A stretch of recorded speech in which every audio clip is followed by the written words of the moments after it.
자, 오늘은 한 고집센 천재의 이야기를 해볼까 합니다. 인류가 어떻게 별에게 운명을 묻던 시대를 지나 우주를 지배하는 장엄한 법칙을 발견하게 됐는지 그 극적인 이야기 속으로 한번 들어가 보죠. 수천 년 동안 우리는 하늘이 완벽하고 영원히 변치 않는 곳이라고 믿어왔습니다. 그런데 말이죠, 도대체 어떤 아주 사소하고 불편한 사실 하나가 그 거대한 믿음을 송두리째 무너뜨렸을까요? 이 엄청난 변화를 이해하려면요, 시간을 좀 거슬러 올라가야 합니다.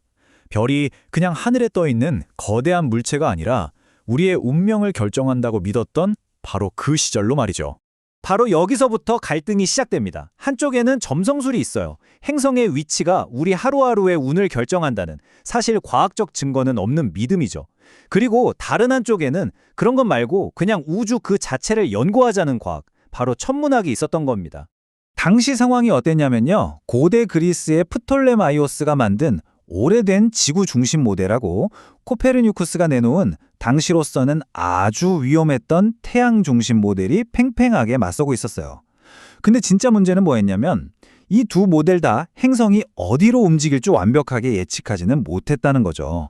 자, 드디어 오늘의 주인공 요하네스 케플러를 만나볼 시간입니다. 이 사람은요, 그냥 별을 보는 데서 그치지 않았어요. 뭐랄까, 신의 마음, 그 거대한 설계도를 엿보고 싶어 했던 사람이었죠. 케플러는 정말 독실한 신앙인이었습니다. 그래서 그에게 우주를 연구하는 건 과학이라기보다는 거의 종교적인 사명이었어요. 신이 얼마나 위대한 설계자인지 그 증거를 찾고 싶었던 거죠. 그가 태양 중심설을 받아들인 이유도 재밌어요. 활활 타오르는 태양이야말로 신을 상징한다고 봤기 때문입니다. 그러다 정말 숨막히게 아름다운 아이디어를 하나 떠올립니다.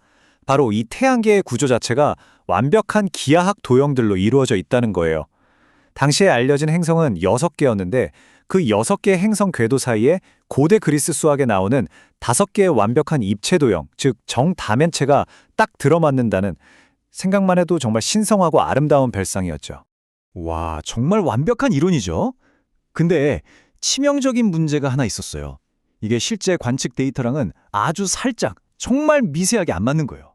자신의 이 완벽한 이론을 증명하려면 케플러는 세상에서 가장 정확한 데이터가 필요했습니다. 그리고 그 데이터는 딱 한 사람만 가지고 있었죠. 바로 이때 티코 브라헤가 등장합니다. 덴마크 출신의 엄청난 부자 귀족이었고요. 당대 최고의 관측 천문학자였습니다. 그리고 자기가 평생 모은 데이터를 그 누구에게도 보여주지 않는 아주 괴팍한 인물이었죠. 이 두 사람, 정말 만나서는 안 될 조합이었죠. 한 명은 결투하다가 코를 잃어서 금으로 된 의치를 달고 다니는 관측의 천재, 티코.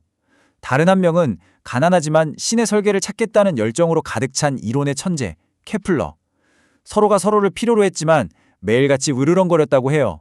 서로를 믿지 못했던 겁니다. 그렇게 18개월 동안 옥신각신하다가 티코가 갑자기 세상을 떠납니다. 그리고 죽기 직전에 내 인생이 헛되지 않게 해달라는 유언과 함께 그 보물 같은 관측 자료를 케플러에게 넘겨주죠. 드디어 케플러는 그토록 원했던 우주의 비밀을 풀 열쇠를 손에 넣게 된 겁니다. 자, 이제 데이터도 생겼으니 모든 게 술술 풀릴 것 같죠? 천만에요. 케플러의 진짜 고난은 이제부터 시작이었습니다. 이건 사람과의 싸움이 아니었어요. 아주 작은 숫자 하나와의 지독하고 외로운 싸움이었죠. 케플러는 몇 년 동안이나 티코가 남긴 화성 관측 기록을 완벽한 원 궤도에 끼워 맞추려고 애를 썼습니다. 왜 하필 원이었을까요? 수백, 수천 년 동안 사람들은 신이 만든 하늘은 완벽하기 때문에 행성들도 당연히 완벽한 도형인 원을 따라 돌 거라고 굳게 믿었거든요. 그렇게 수많은 계산을 반복했는데 아무리 해도 딱 2개의 데이터가 맞질 않는 거예요. 그 오차가 얼마였냐? 바로 8분, arc minute. 여기서 분은 시간 단위가 아니라 각도 단위인데요. 1도를 60개로 나눈 아주 작은 값이에요. 다른 사람이었다면 에이, 이 정도면 그냥 무시하지 뭐 했을 텐데 케플러는 그럴 수가 없었습니다. 바로 이 순간이 케플러의 운명을 가른 결정적인 순간이었습니다. 선택지는 2개였죠. 이 작은 오차를 무시하고 자신이 믿어온 아름답고 완벽한 신의 설계를 고수할 것인가?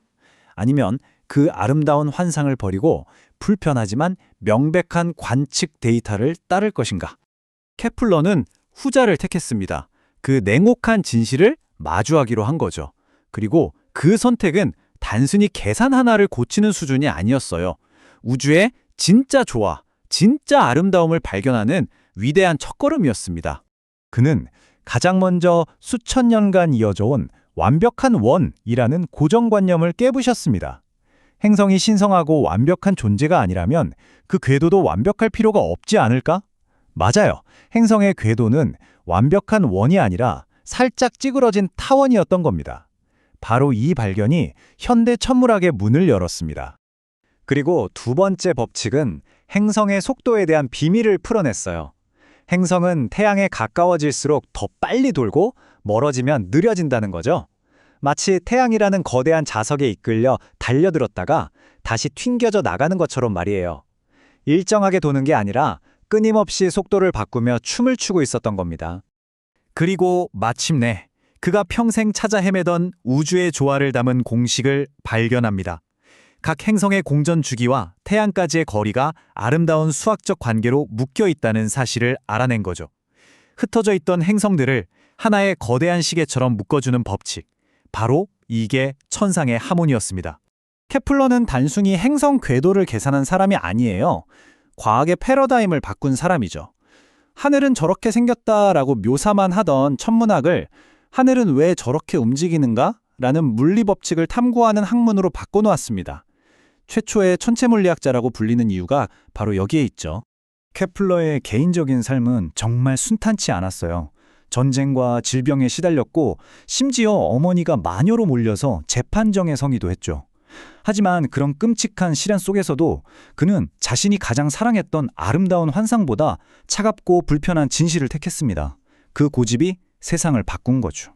케플러의 이야기는 우리에게 아주 중요한 질문을 던집니다. 진정한 발전이란 때로 우리가 가장 완벽하다고 믿는 생각들을 냉정한 증거 앞에서 내려놓을 때 시작된다는 것을요. 어쩌면 지금 우리가 완벽하다고 믿는 것들 중에도 미래의 누군가가 발견할 8분의 5의 오차가 숨어 있을지 모르겠습니다. 오늘 이야기는 여기까지입니다.